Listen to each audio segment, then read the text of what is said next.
This is Tempest, a 2025 Korean spy romance drama led by Jun Ji-hyun and Gang Dong-won. The story begins with the Korean peninsula on the edge of war. North Korea has deployed an intercontinental missile, and the United States answers with a hardline threat. The message is clear. If the North keeps escalating, America will strike back with the same force. In the middle of this crisis is So Moon-ju, a former UN ambassador and one of South Korea's most respected diplomatic voices. Her husband, Jang Jun-ik, is a rising star in Korean politics. With his clean public image, powerful speeches, and promise of peaceful reunification, Jun-ik has become one of the strongest candidates for the next presidency. But his policy has split the country in half. Supporters see him as a man brave enough to pursue peace. Opponents see him as a traitor who is playing with national security. Moon-ju once had a brilliant career of her own. President Chae Kyung-sin admired her so much that she wanted Moon-ju to become foreign minister. But for Jun-ik's presidential campaign, Moon-ju stepped away from public service and returned to a more private role.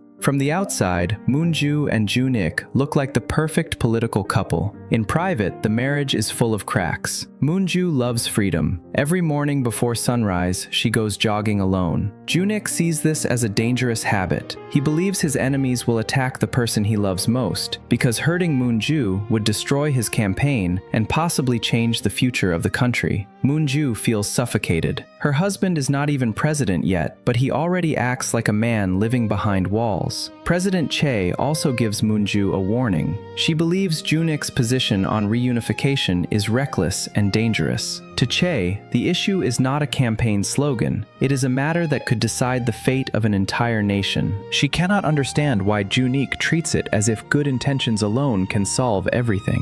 This political disagreement is one of the reasons Moon-ju resigns. Soon, Jun-ik prepares to attend a prayer gathering at a church, where he is expected to announce more of his reunification policy. Before they leave, he places a cross necklace around Moon-ju's neck. His eyes are full of tenderness, but also something heavier. Moon-ju notices it. She asks what is wrong, but Jun-ik only says it is a long story and promises to tell her that night. On the way to the church, Jun-ik makes two strange decisions. First, he tells all his bodyguards to wait outside. Second, he suddenly says he wants peaches, even though peaches are not in season. When the couple arrives, the church is already surrounded by protesters. They shout against peaceful reunification and call Jun-ik a traitor. Inside the church, Moon-ju notices a photographer watching from above.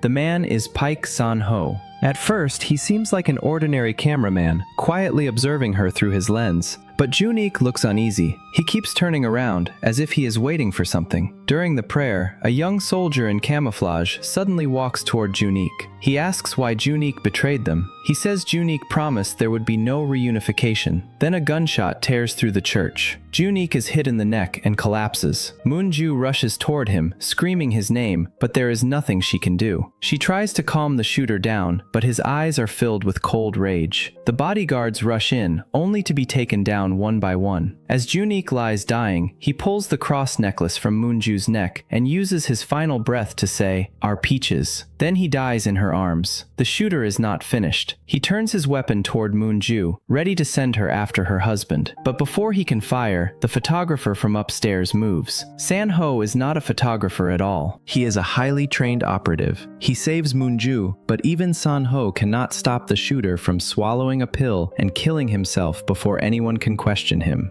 At the hospital, doctors confirm Jun-ik is dead. Moon-ju collapses to the floor in grief. But while her husband's body is not even cold yet, a far uglier storm begins. At the Jang family dinner table, Jun-ik's death feels less like a tragedy and more like an opportunity. His grandmother, his mother Lim Ok-seon, and his younger brother Jang Jun-sang show almost no real grief. Jun-sang is a prosecutor, and he is already planning to replace his brother in the presidential race. He proudly says Jun-ik's death has pushed the party's approval numbers upward. In his mind, the assassination has turned into political capital. Then the family lawyer reveals Jun-ik's will. 2 weeks before his death, Jun-ik transferred all of his assets. His fortune, worth hundreds of billions, has been left entirely to Moon-ju. The Jang family receives nothing. The room freezes. To the family, this is an insult. They cannot accept that 3 generations of wealth have gone to a woman they still treat like an outsider. The grandmother attacks Moonju for never giving the family a child. Okson goes further, suggesting that a woman with no love and no child became a widow right after her husband moved his fortune to her. To Okson, that sounds like murder.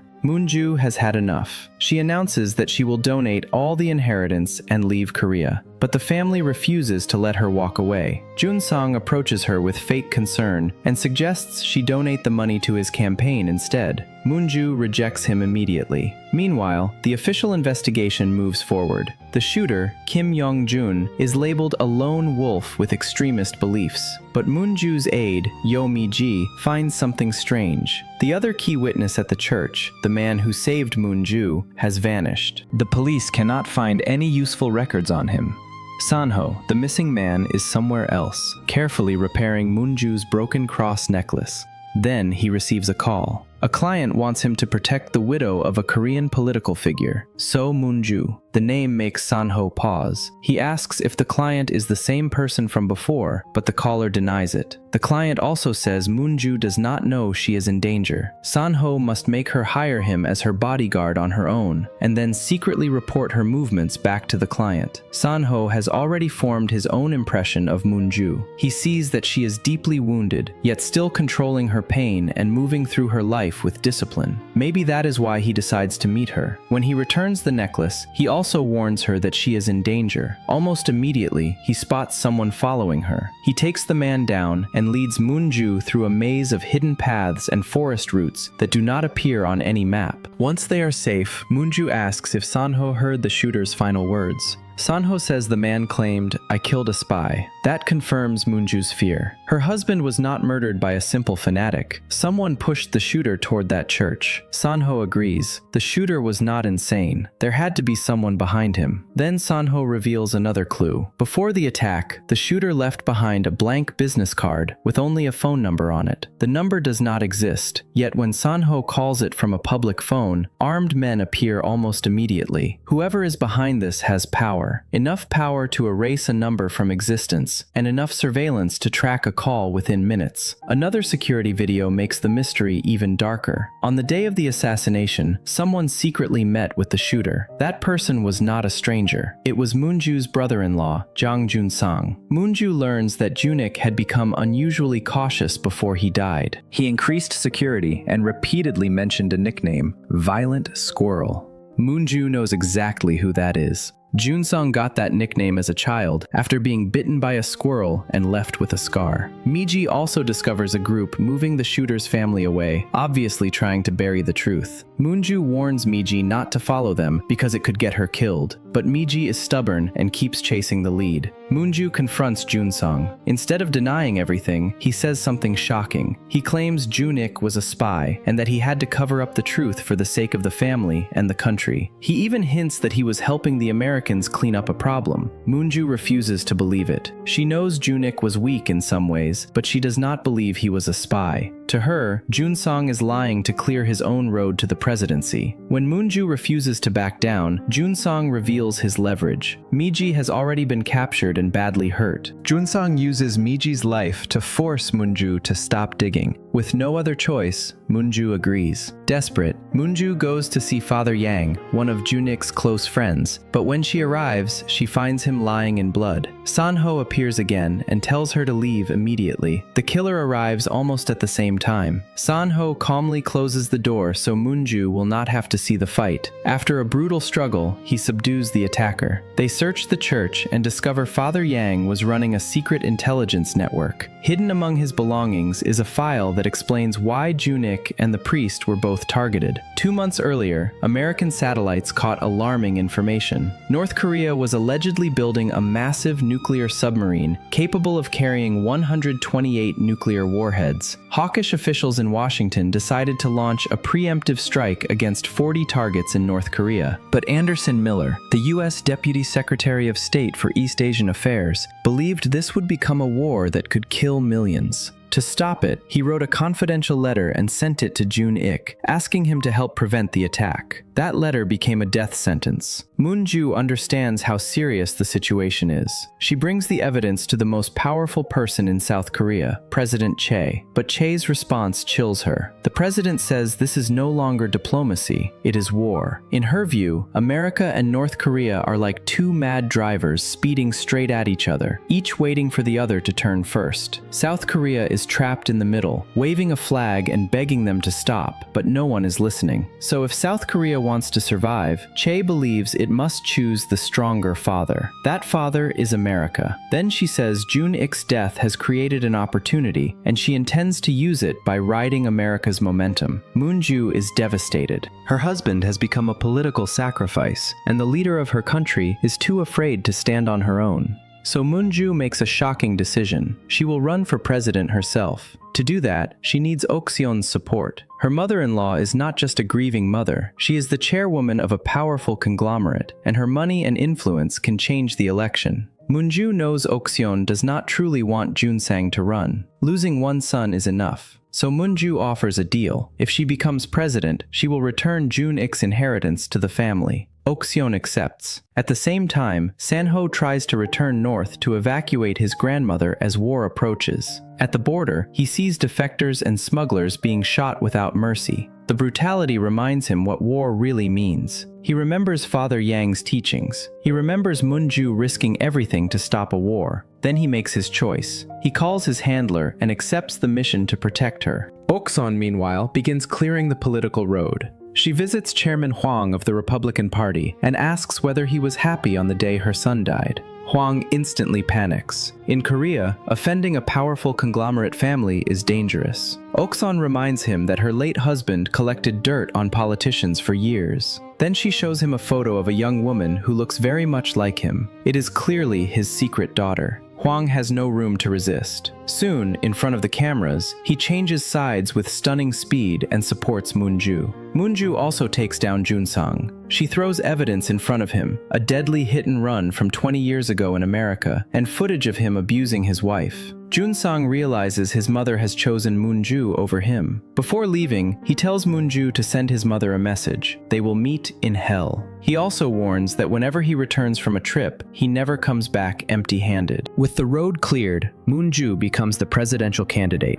Her campaign turns the church shooting into a symbol. The public sees her as an unarmed woman who stood beside her husband under gunfire. Her approval ratings rise quickly. Sanho returns to Seoul. As he watches news of Moonju's campaign, his resolve hardens. When he signs the bodyguard contract, he is no longer just a hired weapon. From now on, Moonju's safety is his responsibility. Her first campaign event is set for Gwanghwamun Square. Sanho positions himself with a sniper rifle, watching every rooftop and every suspicious movement. Then his organization warns him that a top assassin and a bomb expert have entered Seoul. Their target is Moonju. Sanho tries to call her, but she has changed her phone to avoid media harassment. By the time he reaches her team, Moonju has already boarded a train. Sanho grabs the security chief's phone and orders her to get off immediately. Moonju does not understand. Before she can react, she sits down. Sanho's voice turns urgent. He tells her not to stand up and not to move. Only then does Moonju realize she is sitting on a bomb. Sanho races to the next station and boards the train. He clears the nearby passengers and checks the seat. Beneath the cushion is a pressure release device. The timer shows only 6 minutes. He removes the front panel, cuts into the seat back, and finds a bomb packed with nails. The attacker did not just want Moonju dead. They wanted her body torn apart in front of the public. But Sanho is a battlefield professional. He disables the pressure trigger, switches places with Moonju, and times his movement down to the final second. Just before the blast mechanism can catch him, he launches himself away. Moonju sees him alive and finally breathes again. The assassination attempt shows her exactly how dangerous the road ahead will be, but she refuses to cancel the next event. On stage, she ignores the prepared speech and speaks from her heart. She tells the crowd about studying abroad, losing her husband, and arriving there after sitting on a bomb. She says the bomb was not just meant to kill her, it was meant to stop her from reaching the people. Her honesty electrifies the crowd. When the speech ends, Moonju looks toward a distant building. She knows the man protecting her is somewhere up there, watching over her. Later, Moonju and Sanho meet again near the church. Sanho tells her someone is sending a message. Anyone who tries to stop the war will meet the same fate. He has signed a new contract with Valkyrie, and no one can protect her better than he can. Moonju has seen enough to know he is sincere, even if she still does not fully understand him. She agrees to work with him. Their lives are now tied together, and the political storm surrounding South Korea is only beginning. Moonju's decision to hire Sanho shocks almost everyone around her. On paper, he is both valuable and dangerous. His code name is Polaris. He has protected hundreds of high-level clients without a single failure, and among assassins, his name is treated like a nightmare. But his background is full of shadows. He was born near Mongolia, later became an American citizen, speaks fluent Korean, served in Iraq, and has worked as a mercenary who kills without hesitation. He also volunteered at a church connected to many North Korean defectors, which makes some people suspect he could be a North Korean spy. Moonju remains calm. She knows Junik's death is part of a much larger conspiracy. Sanho saved her twice when no one else could. That cannot be a coincidence. If he is dangerous, he may also be the only key that can open the locked door in front of her. Meanwhile, the world situation keeps worsening. President Che is humiliated during an overseas visit. No one even comes to greet her properly. It is a clear sign that at the table deciding the Korean peninsula's fate, South Korea has already been pushed to the side. An old professor warns Moonju that the world order is being rebuilt. America will do whatever serves its own interests, even if that means lighting a war on the peninsula. Because Moonju speaks for peace and has public support, she may become America's next target. Moonju does not flinch. If they want to kill her, she says, that means she has power. That night, Moonju moves into a new safe house. Okseon visits her and warns her about Sanho. A man like him, she says, can be fatally attractive to a woman. If Moonju falls for him, every plan could collapse. Moonju has already made up her mind. She wants to use Sanho as the key to find out where this conspiracy leads. Sanho immediately shows how seriously he takes the job. He removes the humidifier from Moonju's bedside because it would be an ideal place to hide a camera or microphone. He orders every window to stay closed because a sniper could use any opening. Even though he has installed bulletproof film, he refuses to trust it blindly. Moonju feels trapped, but Sanho's logic is brutal and clear. In his world, 2 seconds can decide whether someone lives or dies. That is why he insists on sleeping in the small room beside hers, with the fastest possible route between them. In the living room, Okseon privately asks Park Chang-hee, one of Junik's aides, to search the family home for listening devices. She suspects the National Intelligence Service has been monitoring them. In her eyes, everyone is suspicious: Sanho, Moonju, even her own family. Soon, Moonju gives another major campaign speech. The event appears successful, but Sanho spots a suspicious man in the crowd.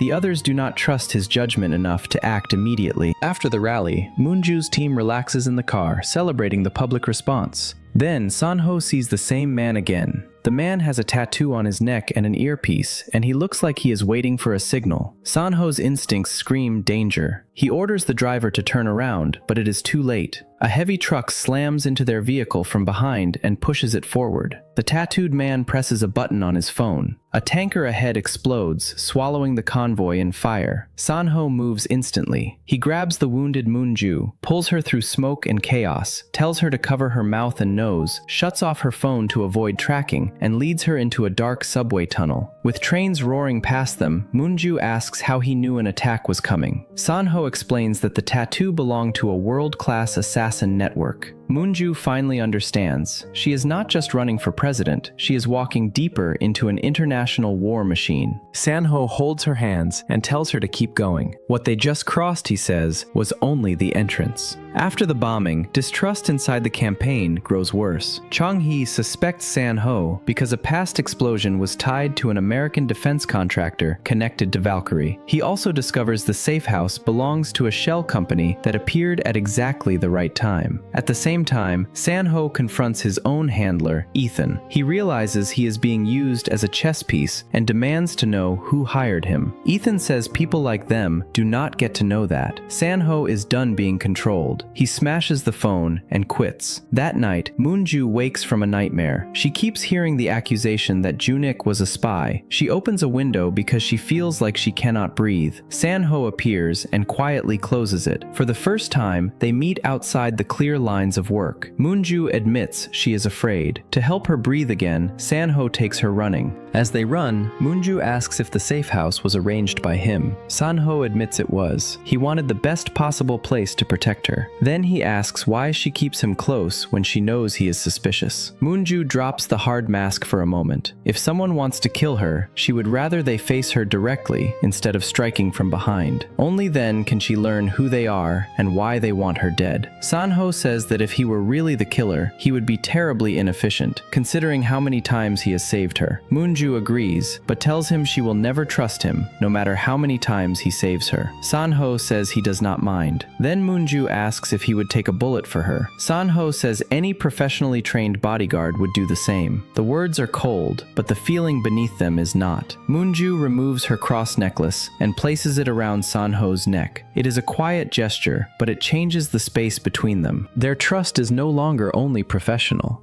Elsewhere, Chang-hee finds listening devices in Oxion's house. The recordings are stored on Junsong's computer, which enrages Oxion. But instead of blaming her son, she pushes the guilt back toward Moonju, still bitter over Jun-ik's inheritance. Chang-hee then discovers a hidden phone that belonged to Jun-ik. When he cracks it open, the contents seem explosive enough that he panics, wipes the computer records, and rushes away. Before Moonju can reach him, Chang-hee's car is hit by falling steel from a truck.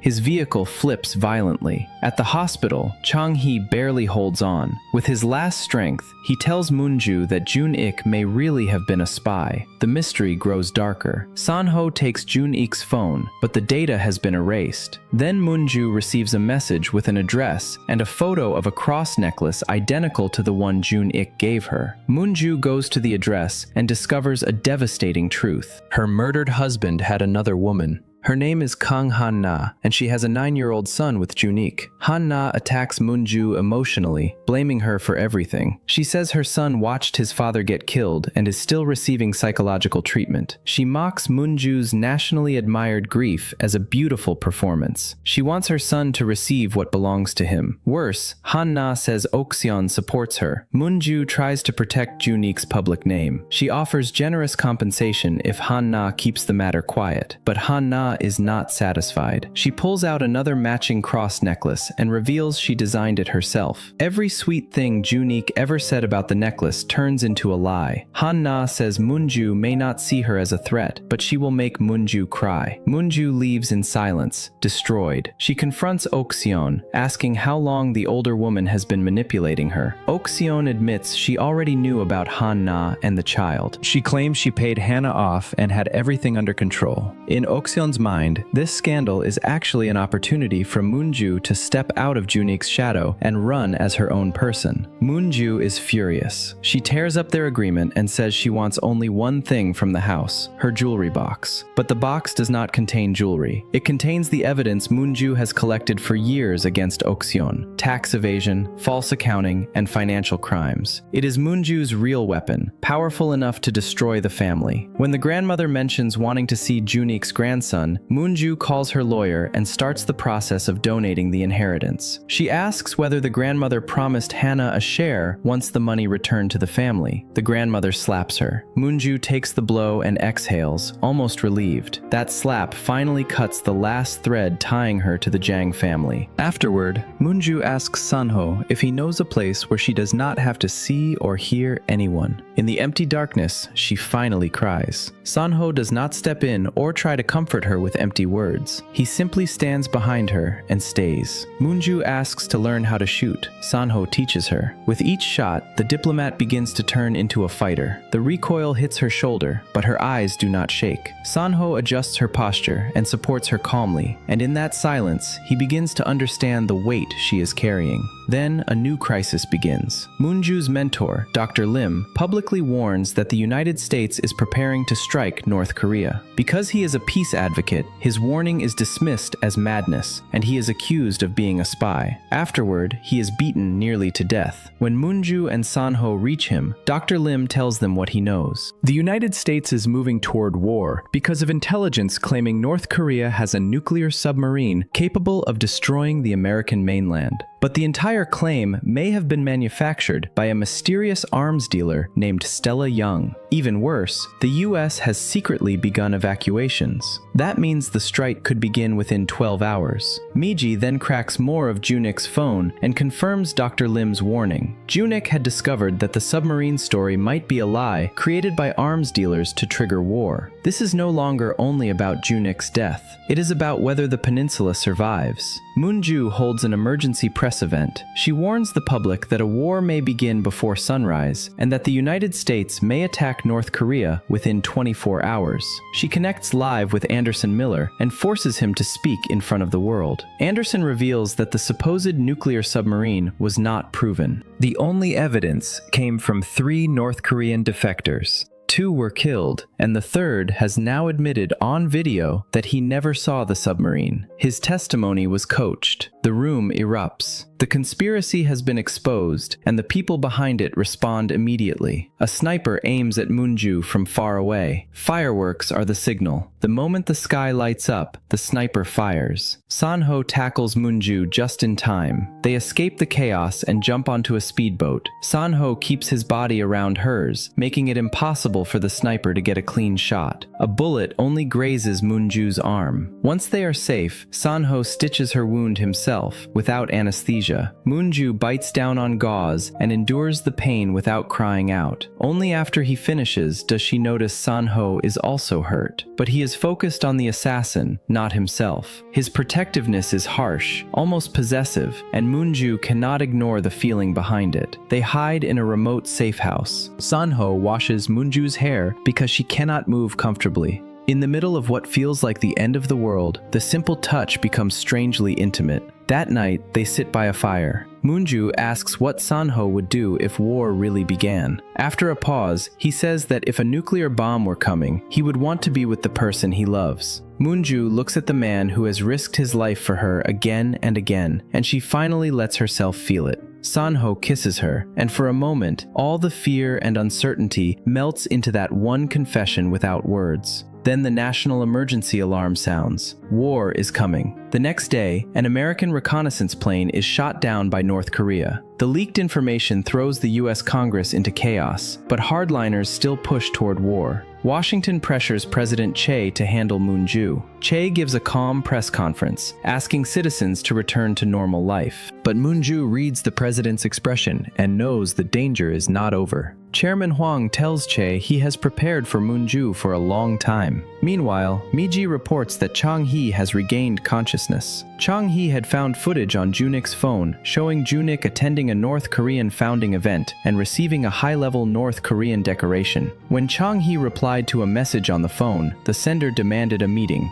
On the way there, he was attacked. Chang-hee provides the number. It matches the number connected to the church shooter and Father Yang's death. Moonju now wonders whether Junik truly was a spy, whether the submarine intelligence was real, and whether every piece of evidence has been staged by someone above them all. Sanho urges Moonju to walk away. If she cuts herself loose from the investigation, she might survive, but Moonju cannot. If becoming the so-called spy is the only way to find the truth, she is willing to keep going. She asks Sanho to take her away. What neither of them knows is that their conversation has been recorded. Soon, the news releases the audio and claims Sanho is a spy who has seduced and manipulated Moonju. Overnight, Moonju becomes a public target. Sanho searches frantically for the listening device. Moonju says she does not regret what she said. Sanho promises to take her away, but first, he must handle one thing. He gives Moonju a gun and tells her to wait for him. Moonju listens carefully to the leaked audio and realizes it came from the charm on Sanho's necklace. She knew about that object, but not what it was hiding. Sanho confronts Ethan and demands to know who the real client is. During their fight, Chairman Huang storms in and arrests Sanho as a spy. Huang says the person who hired Sanho is North Korean leader Kim Han-sang. The bank account that paid him is tied to the North Korean military. Sanho, Huang says, was only a pawn used to destroy Seo Moonju. He even asks whether making Moonju fall in love with him was part of the plan. Moonju hears enough to feel betrayed. Sanho fights back, but Huang reveals a photo of Sanho's grandmother, now in Huang's hands. Sanho is forced to obey. Huang orders him to leave by boat with Moonju, jump into the sea, and return to North Korea while Moonju is arrested as a spy. Sanho appears to comply, but when the charm falls and he discovers the hidden recorder, he realizes Moonju heard only the worst part of the conversation. He escapes and rushes back, but Moonju is gone. She heard him calling her, yet she no longer trusts him. As she runs through the dark, she falls down a slope. Her pain is not only from the fall, it is the pain of believing she gave her heart to another lie. Then she receives a video of a submarine surfacing from the water. The message gives her a location and time: Gumseol Port, November 2nd, 10 p.m. Sanho returns to Ethan and asks again whether the client was really Kim Han-sang. Ethan admits he does not actually know, but he has heard another name, Stella Young. Sanho tells Ethan to find everything about Stella Young. Miji picks Moonju up and places her in a safe hideout.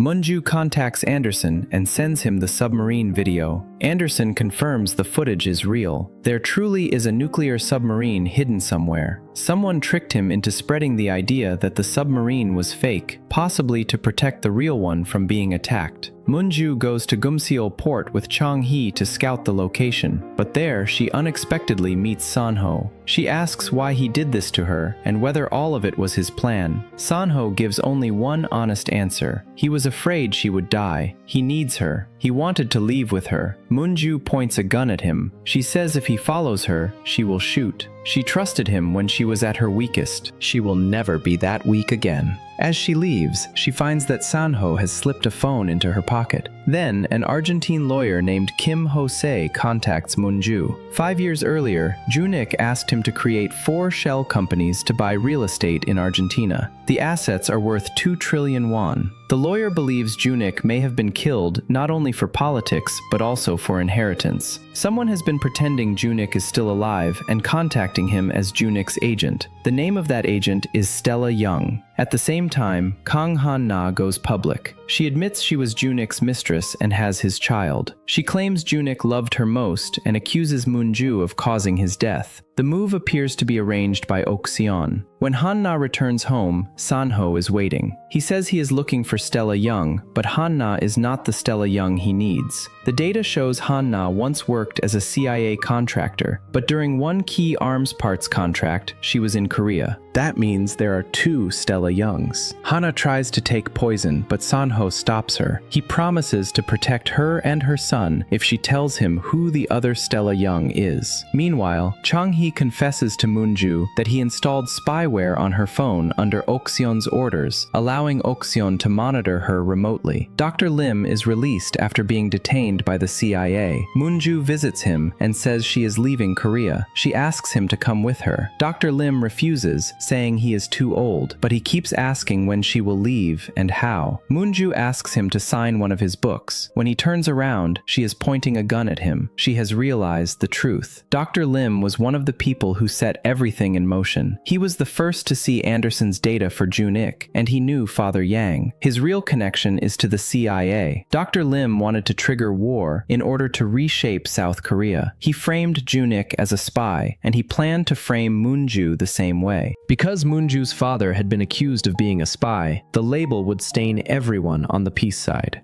When Dr. Lim struggles with her, Sanho arrives and subdues him. Moonju had used the phone Sanho left behind to contact him. Together, they force Dr. Lim to send a message to the real people behind him. Moonju will not go to Gumsul Port. She will escape through Mora Port instead. Moonju has already set cameras there, waiting to catch whoever comes for her. The person who appears is Oxeon, and she is not alone. Kang Han-na is with her. Moonju is stunned to see Oxeon at Mora Port. She asks whether Oxeon killed her own son. Oxeon answers with a colder truth. Junik was not really her child. He was born from her husband's affair with another woman. In Oxeon's mind, Junik's death is Moonju's fault. Then Oxeon orders Kang Han-na to shoot Moonju, but Han-na turns the gun on Oxeon instead. She reveals that Oxeon is the real Stella Young, the person behind the submarine conspiracy. Junik was killed because he discovered the truth. Before anyone can move, CIA agents storm in and order Moonju killed as an armed spy. The lights suddenly go out. Smoke fills the room. Gunfire explodes from every direction. Sanho pulls Moonju out of the chaos, but he is shot. With no other way out, he jumps into the sea with her. Miji is arrested, and Chairman Huang immediately issues a nationwide order to hunt Moonju and Sanho down. He brands Moonju a murderer. Now Moonju and Sanho have nowhere to go. As they hide, Moonju finally tells Sanho how she feels.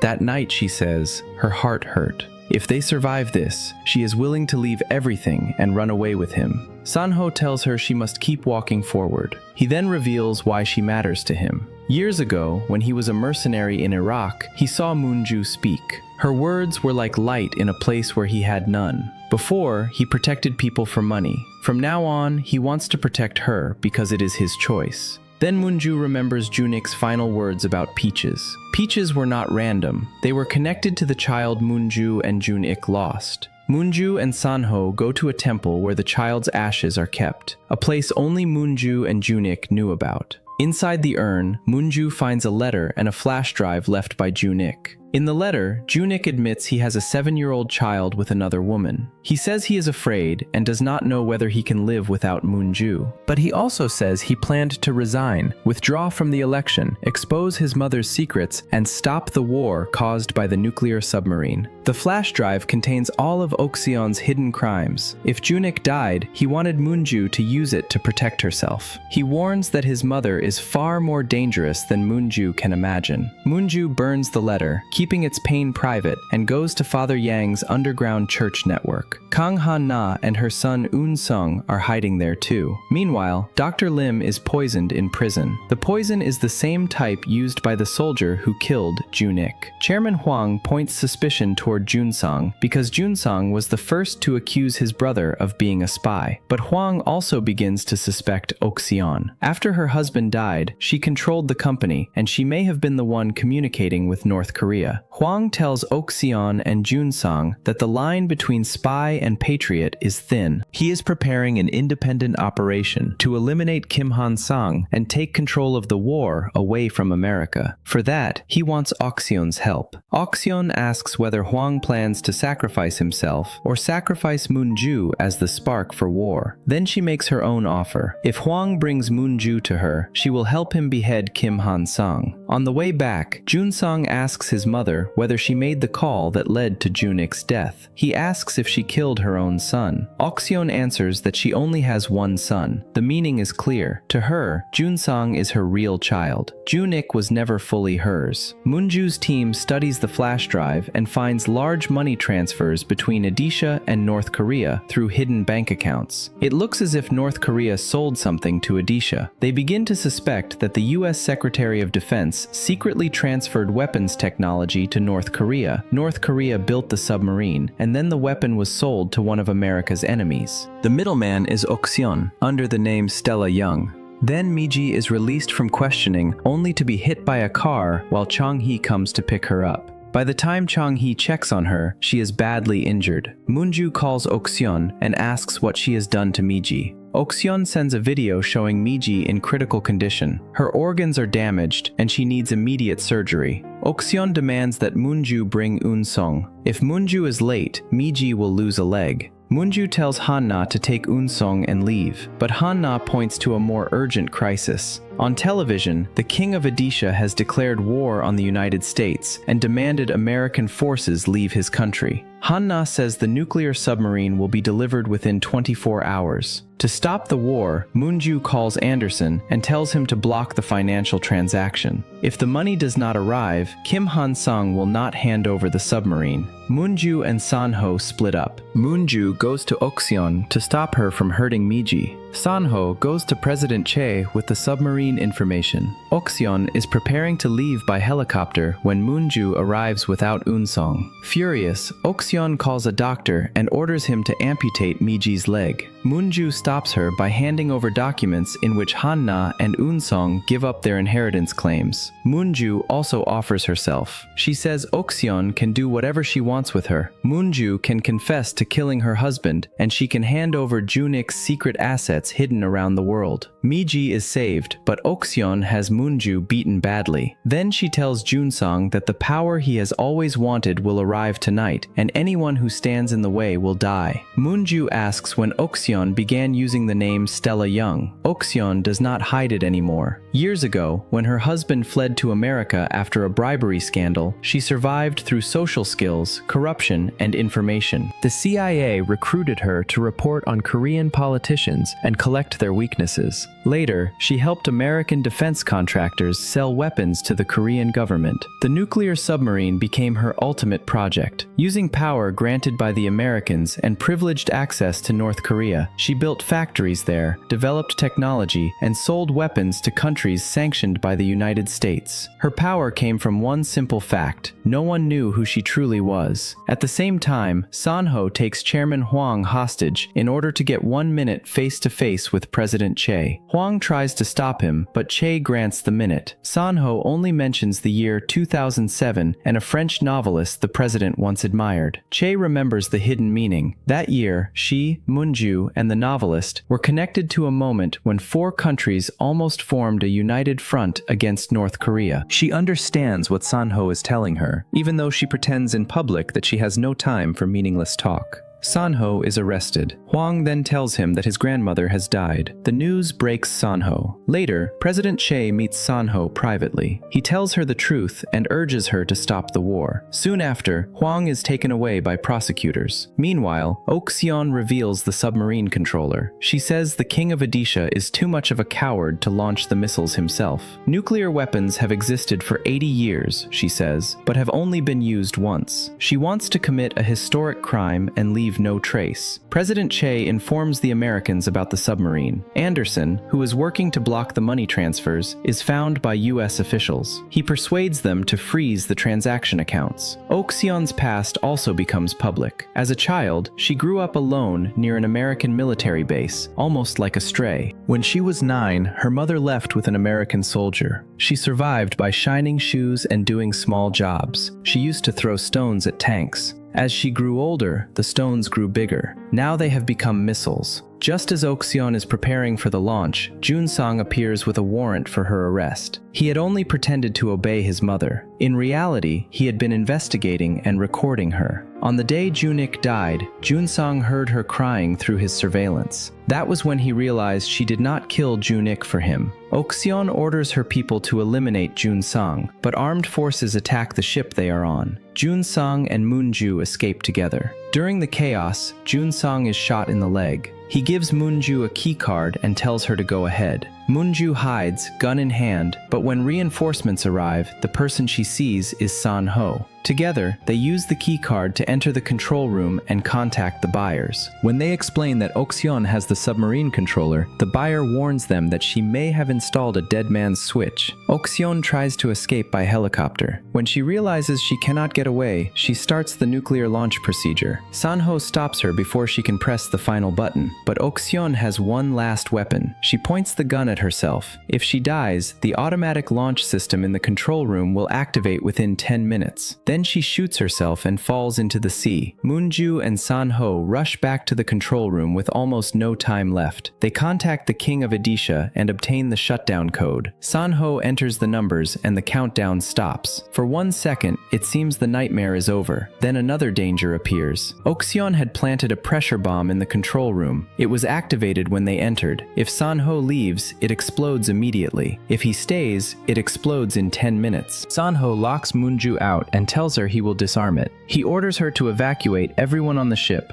Moonju tries to fight her way back to him, desperate to stay by his side, but she is pulled away. Then she receives Sanho's voice message. He tells her to leave immediately. Time runs out. Moonju and the others escape on lifeboats. The ship explodes behind them. Afterward, Moonju faces an ethics investigation in Korea. When asked about her relationship with Special Agent Paik Sanho, she does not deny it. Because of the scandal, she is expelled from her party, but the United States asks for her to serve as a special envoy. They need Moonju to mediate talks between Odisha and North Korea over the submarine crisis. Sanho, because of his American citizenship, receives an American medal, but his body is never found. That small absence gives Moonju a reason to hope. President Che decides to resign and support Moonju's presidential run. Moonju refuses at first. Her heart has not healed. She has lost her husband, her child, her public life, and possibly Sanho. But Che tells her not to think only as an individual. She must think from the perspective of history. Moonju remembers her parents, her husband, her lost child, and the man whose fate remains unknown. She prays for peace to be taken from her and given to this land. She asks for her poor, lost love to be returned to her. Then she steps onto the presidential campaign stage. That is where the story ends. That's all for today's drama recap. If you enjoyed this story, don't forget to subscribe to our channel, like, comment, and share. I'll see you in the next one.